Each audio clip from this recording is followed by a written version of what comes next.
Good afternoon and welcome. Welcome indeed, yes, to a Wednesday edition of the Mark Moses Show here on the beautiful Space Coast area of Florida and Central Florida. And before we bring on this fine gentleman who does a great job with Black and Gold Banneret and, yes, UCF Athletics, we want to give a shout out to our great sponsors here on the Mark Moses Show. Yes, Anidjar and Levine Accident Attorneys. Take back control of your life. Call them today. 1-800-747-FREE. That's 1-800-747-3733. Anidjar and Levine Accident Attorneys. Also, Walk-On Sports Bistreaux right there in Vieira, home of the $5 Tito's and $4 22-ounce Busch Lights all day, every day. Walk-On's Sports Bistreaux and our official sponsor for What's on Tap. Yes, Chumley's Depot in downtown Melbourne, where friends meet. And What's on Tap? We got to talk to this guy. We got to talk UCF. We got to talk NFL. We got to talk WWE. He's my great friend, Eric Lopez. Eric, how you doing today? It's been a while, Mark, but we're doing good. Busy time. We got the NFL schedule coming out. We got post-WrestleMania. We've got softball in the postseason now and the regionals starting this week. So lots going on.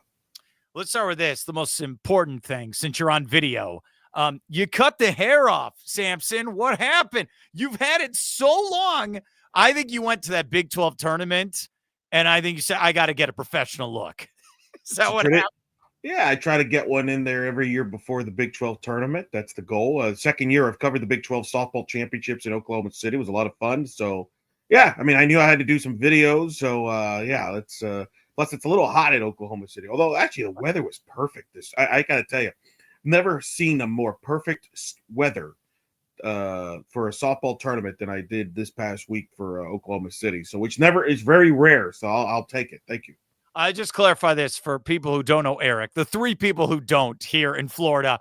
Usually, you have the Seth Rollins hair rocking. You do, but when I saw those videos, you did a great job from that Big 12 softball tournament. You really did. You had a clean cut. So tell us. How was the experience? Because you do a great job covering UCF softball. What was it like, Eric? It was a blast. I mean, for those that don't know, the Big 12 championships are held in Oklahoma City in the same stadium where the World Series is played. So UCF got their first ever Big 12 tournament win there in dramatic fashion on an Ashley Griffin walk-off two-run homer to win that game. They lost a tight game and a really well-played game against Arizona.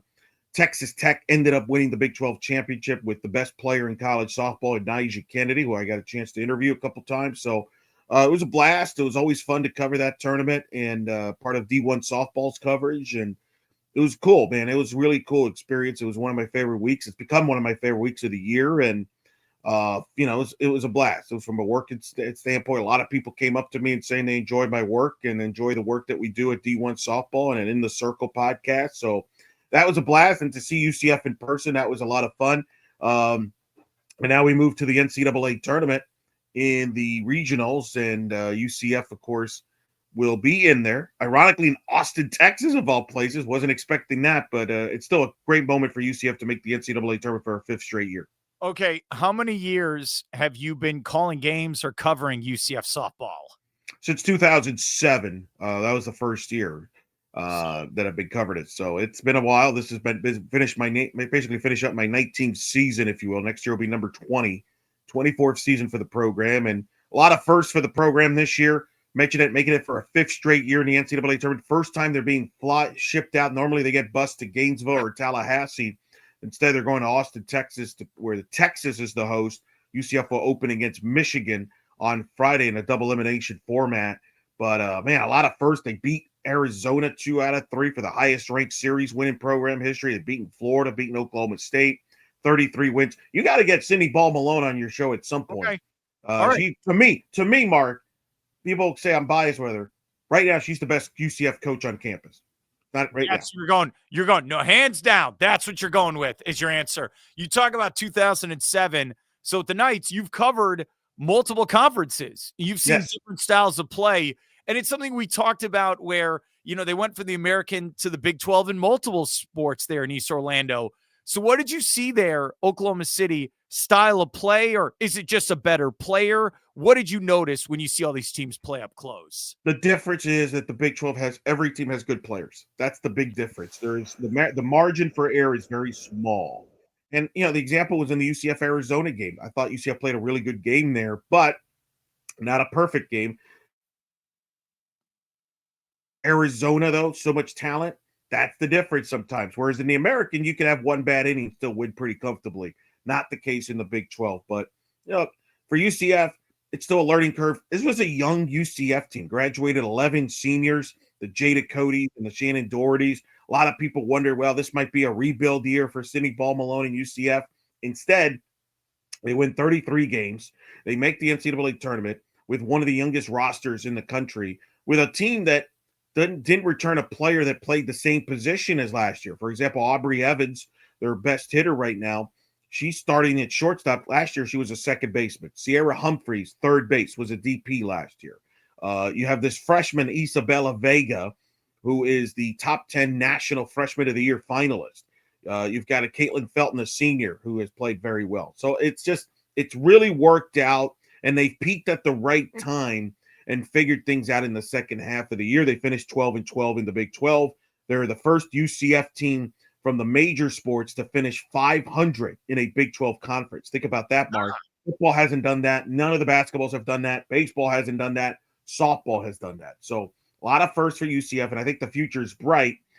They hopefully will return this nucleus. They lose a few seniors, but they return a good nucleus. They have another freshman class coming in, and they should be a team that could be maybe top 25 preseason poll next year. Is your coverage, just want to keep this updated with Eric Lopez, who covers UCF softball. You talk about they're going to be there in Austin. Are you going to just give me covering here from Central Florida? What's your game plan, Eric? Yeah, the hope is to be covering it remotely. I've talked to the people at Texas. I've put in some favors, so I will be covered at post-game coverage there. I might do a watch-along, Mark. What do you think? Should I do a watch-along? Yeah. I might do a watch-along. We'll see if the schedule's panned out, but I might do a watch-along during the game so people can hear my thoughts during each UCF game from home here. Now, because obviously I got to cover also other regionals for D1 softball with as well. So, and the podcast. So I'll be a very busy person this weekend.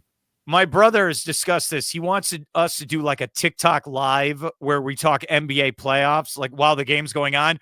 And my question, maybe this is for you as well. What do we do during the super long commercial breaks? Do we break down wrestling? What do we do?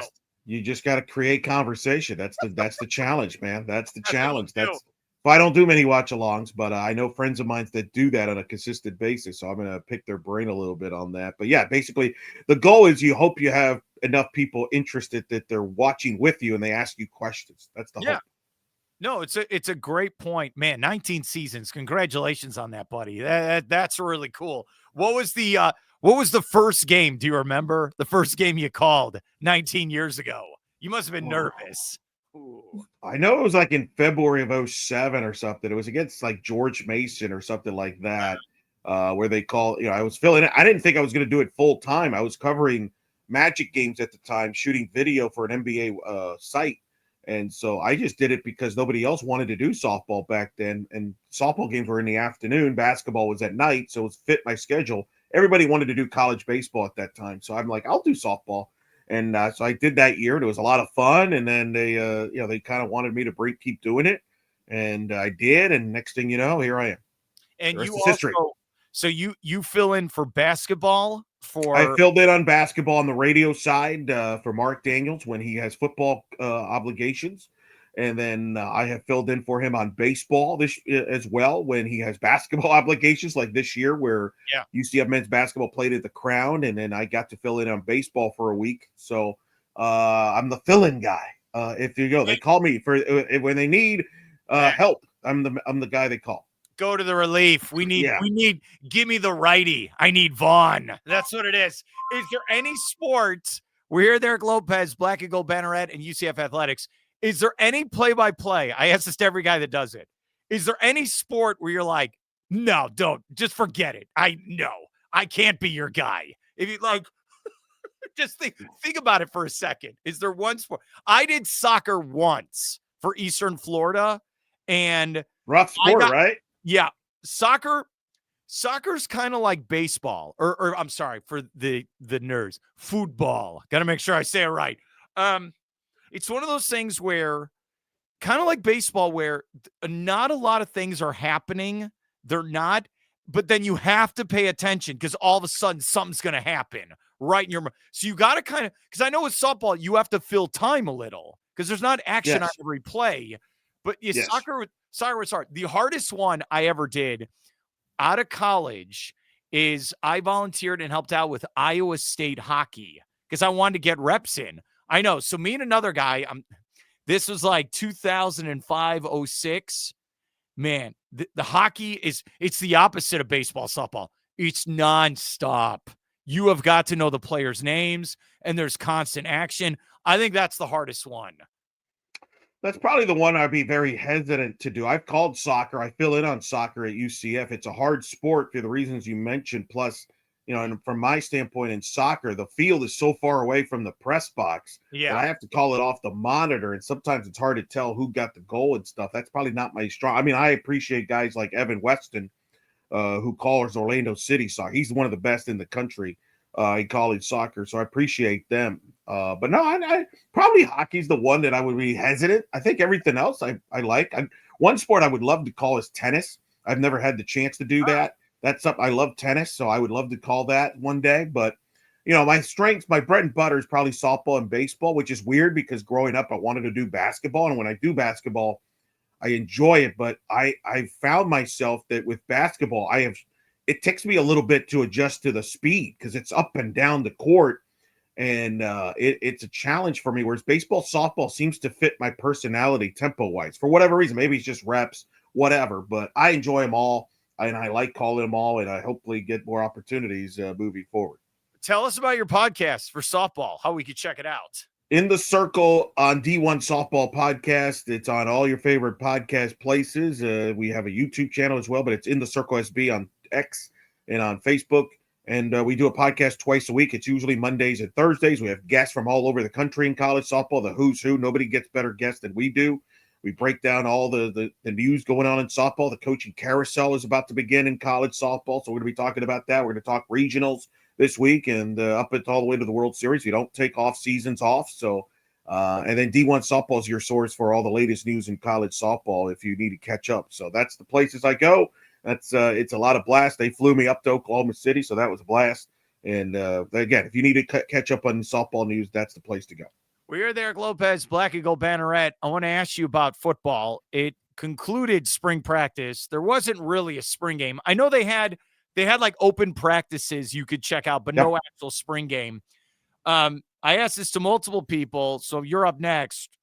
Do we have a quarterback for the first, like last 2 years? Mackenzie Milton, the guy from Arkansas, we're good to go. I have no idea. Is it open competition? What's the latest on the quarterback situation? Yeah, I think it's pretty open competition right now. I think Jackson, the transfer from Indiana, I think some people think might end up being the guy. You have Dylan Risk, who transferred out. So you have him.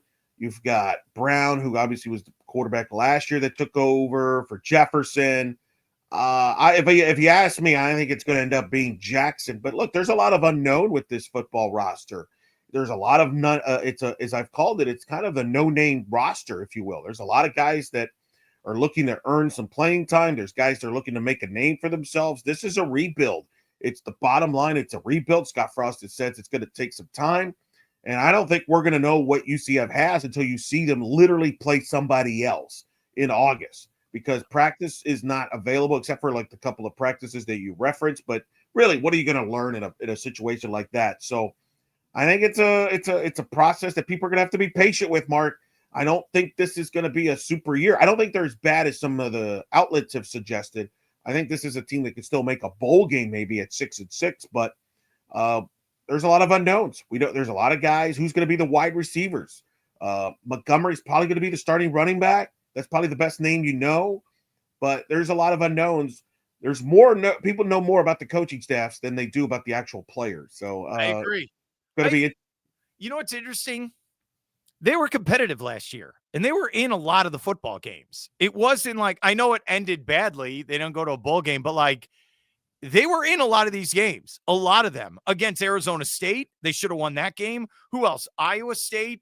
Right there. Yeah. They were in the Colorado game. They were in all these games. So I don't see them. I know the haters are going to be like, oh, they'll win 2 games or something. I think they're going to be competitive, but seriously, is that the number one question? Who's the quarterback going to be? Yeah, I think that's everybody.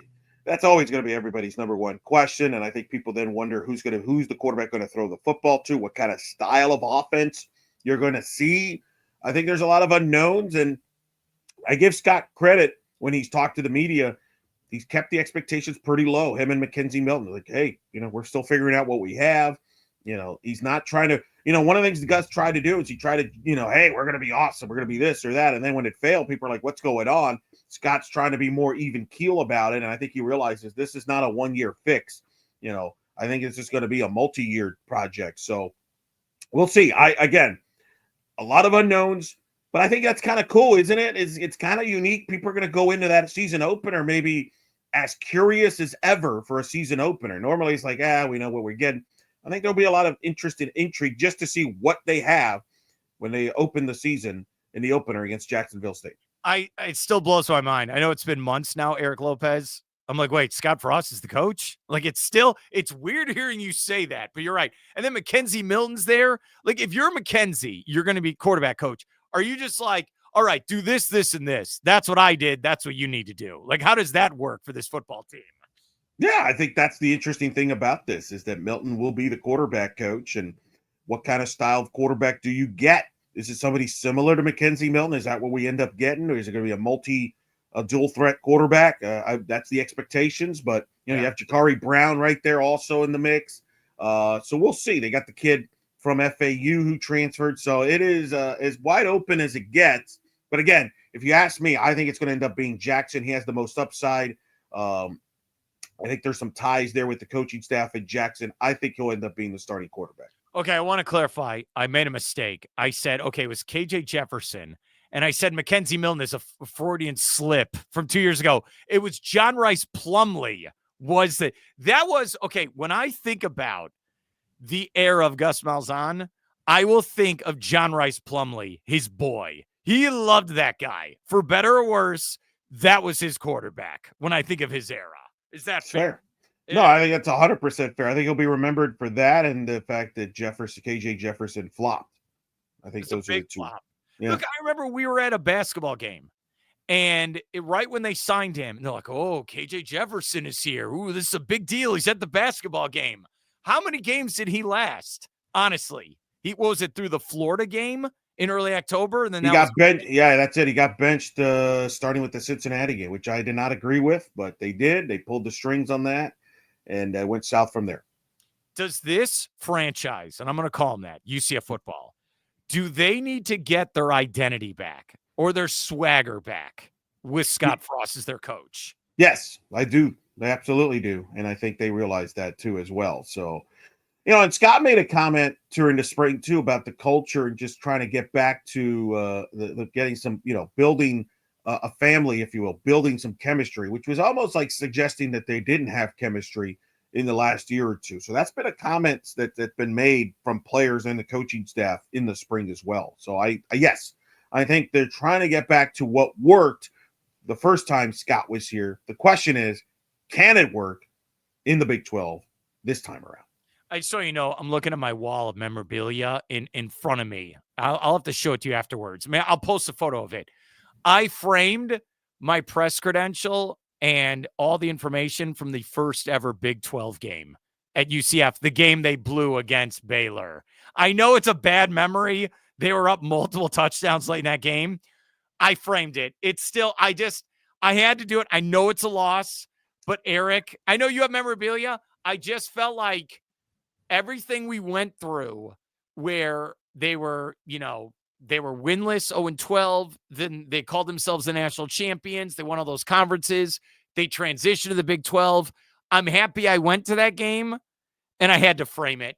Is that fair? Even though it was a loss, I had to do it. Well, I know a lot of people that have framed the ticket from the Texas game, which is the first game at the stadium that they lost. So I'm not going to question. Yeah, I'm fine. Okay, follow up for fun. UNC is coming to town. Will Bill Belichick be the coach for that game? Man, I don't know what's going on with that. I just find that hard to believe after all of this that he's not going to last and coach a game. But who knows? Things get weird. I mean, that whole situation has been weird with the girlfriend or whatever. I don't get it. It's good news for UCF. You're hoping it kind of flops at North Carolina because you need every win you can get to get bowl eligible. But I don't know, man. People are interested in that team, and there's a lot of interest there. So that would be a big, big egg in their face. But like, my question mark is, if he's not the head coach, who is? Like, what does North Carolina do at that point? What do you do? Get ready for basketball like the rest of the campus does? Exactly what it is. Okay, so I was with Eric, and I was very proud of you. We were at the post game when it was UCF basketball beating Kansas 2 seasons ago. Yeah. And you were there, and you asked questions to Bill Self, which I thought was awesome. This is a Hall of Fame level championship coach. So the question is, if Belichick, who will probably be there, are you going to be asking questions to Belichick? Are you ready for this? That's the goal. All right, that's the goal. I'll head over there. I'll head over to the presser. We'll see. I don't think he'll give many answers. No. But I'll be in that post game for sure. Make it where the girlfriend is there. She's on the side. Could you imagine? Okay, so Eric is asking a question to Belichick. He won't answer. And then the girlfriend's on the side. He's like, we're not talking about that. Are you going? Are you going? I'm going to that. I am going to that. That place is going to be packed just for Belichick. I agree. They want to see the sleeves, the sleeveless shirts. All right, we're here there, Lopez, Black and Gold Banneret. I had to ask the question to you. I hope that's fair about Belichick. It's a more than fair question. I added it. Okay, schedule releases are today in the NFL, and I like right now on Twitter, people are just speculating. Like, it's just ridiculous. It's so dumb. Just wait for tonight. We'll find out. Your Dolphins coming off a disappointing season. Are you excited no matter what the schedule is? Are you excited for the new season of the Dolphins? No, I'm not. No. Why? Here, explain to me this, Mark. You have a starting quarterback that is injury prone, right? Yeah. To it. So you go to the draft and you take a quarterback, but you've got a quarterback like Shedeur Sanders is dropping. It's dropping. Okay, so you got some value potential here. Instead, they decided in the 7th round to take Quinn Ewers from Texas, who's injury prone. Mm-hmm. Why are we taking another quarterback that's injury prone? That's the last thing we need. I don't know. I start thinking, best case scenario, Tua starts every game like he did 2 years ago. But I just don't see that happening. You can't assume that. You cannot assume that.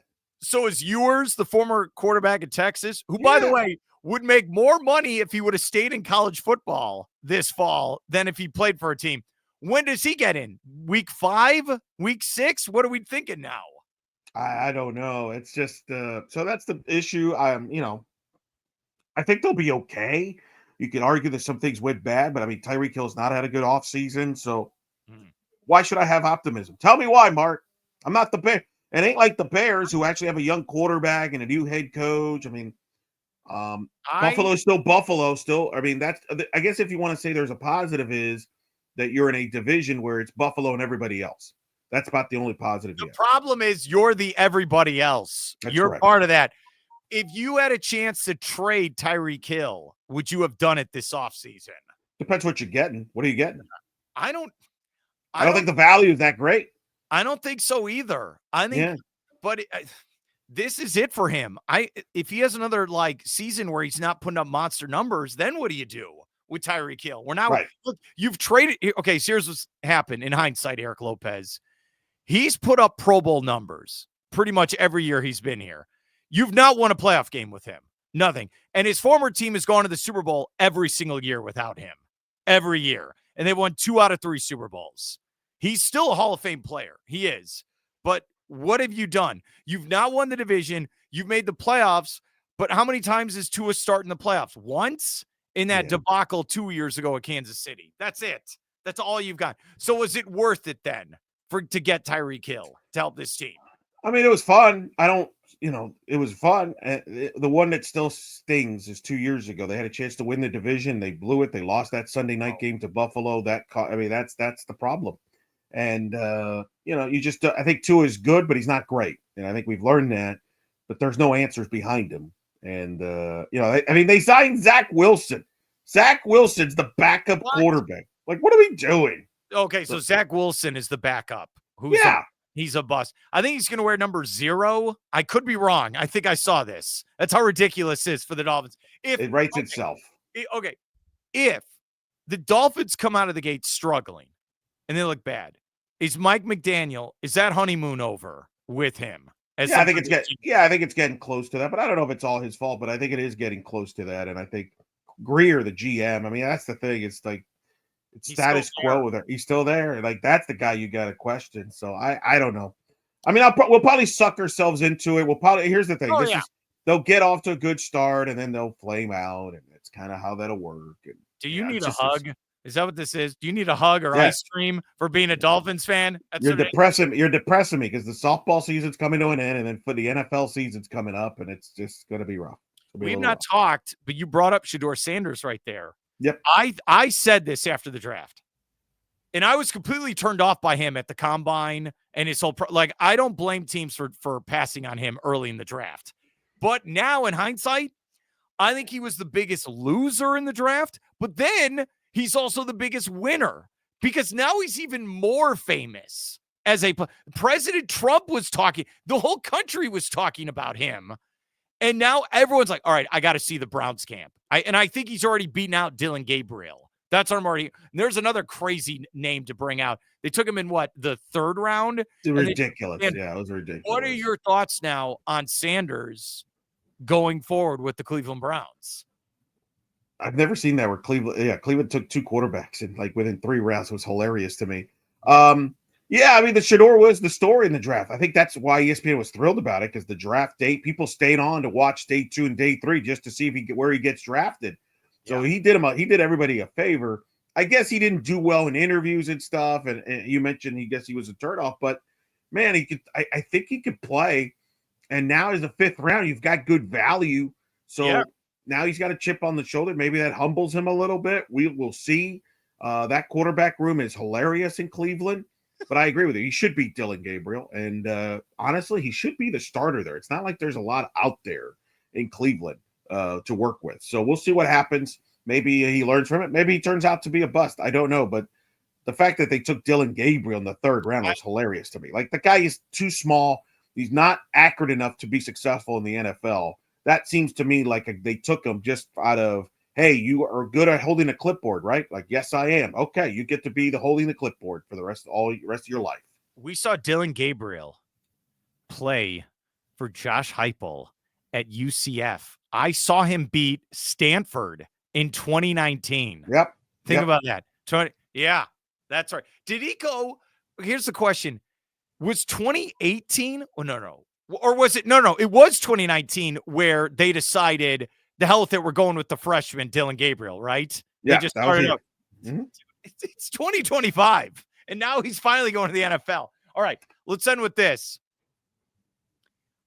After WrestleMania, I know you've been waiting weeks to talk about this with me. All right, and I appreciate you coming on. After WrestleMania, I'm completely turned off by wrestling. I don't care.